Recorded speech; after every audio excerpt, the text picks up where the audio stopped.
السلام علیکم ورحمۃ اللہ وبرکاتہ۔ کیسے و ناظرین، میں امید کرتا ہوں سب بخیر ہوں گے۔ کتاب بخاری شریف کے ذریعے سے حدیث پاک میں بتانے کی کوشش کرتا ہوں۔ اعوذ باللہ من الشیطان الرجیم، بسم اللہ الرحمن الرحیم۔ زکوٰۃ کا بیان، زکوٰۃ اور صدقات اللہ تعالیٰ کا فرمان ہے۔ ترجمہ: نماز درستی سے ادا کرو اور زکوٰۃ دو۔ سورۃ بقرہ 2 آیت 43۔ وضاحت: اس سے زکوٰۃ کا فرض ہونا ثابت ہوا۔ قرآن مجید میں 82 جگہ زکوٰۃ کا ذکر آیا ہے۔ اسلام کا یہ ایک اہم رکن حصہ ہے۔ حدیث نمبر 244۔ حضرت عبداللہ بن عباس رضی اللہ عنہ سے روایت ہے کہ نبی کریم صلی اللہ علیہ وسلم نے حضرت معاذ بن جبل رضی اللہ عنہ کو یمن کی طرف حاکم بنا کر بھیجا اور فرمایا، پہلے تم انہیں دعوت دینا اس بات کی کہ اللہ تعالیٰ کے سوا کوئی سچا معبود نہیں اور میں اللہ تعالیٰ کا رسول ہوں۔ پھر اگر وہ اس کو مان لے تو ان سے یہ کہنا کہ اللہ تعالیٰ نے ہر دن رات میں ان پر 5 نمازیں فرض کی ہیں۔ پھر اگر وہ اس کو بھی مان لے تو ان کو یہ بتلانا کہ اللہ تعالیٰ نے ان پر مال کا زکوٰۃ صدقہ فرض کیا ہے، جو ان کے مالداروں سے لیا جائے گا اور انہی کے محتاجوں کو دیا جائے گا۔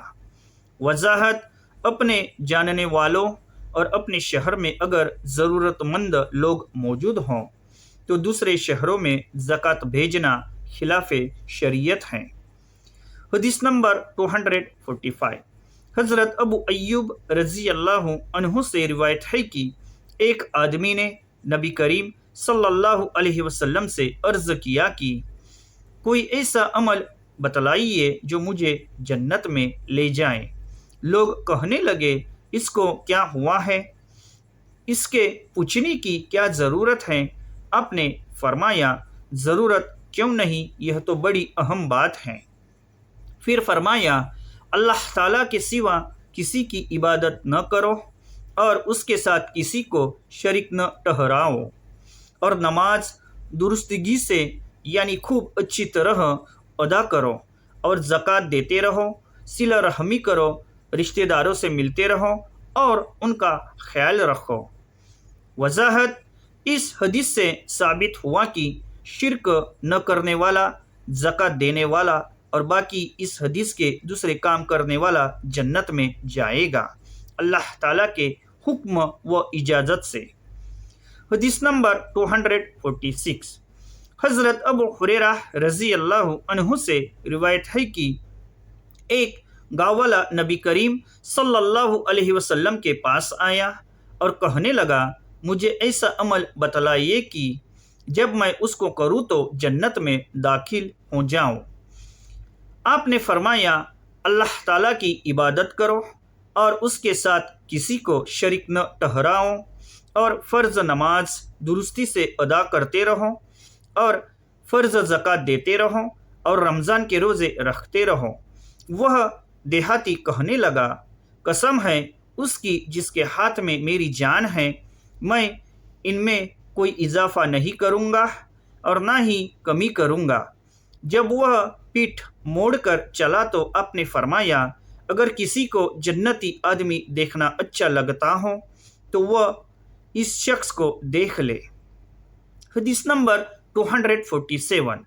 حضرت ابو ہریرہ رضی اللہ عنہ فرماتے ہیں، جب آپ صلی اللہ علیہ وسلم کی وفات ہو گئی اور حضرت ابو بکر صدیق خلیفہ ہوئے اور عرب کے کئی لوگ کافر ہو گئے یعنی زکوٰۃ دینے سے انکار کیا، تو حضرت ابو بکر صدیق نے ان سے لڑنا چاہا۔ حضرت عمر رضی اللہ تعالی عنہ نے کہا، تم ان لوگوں سے کیسے لڑو گے؟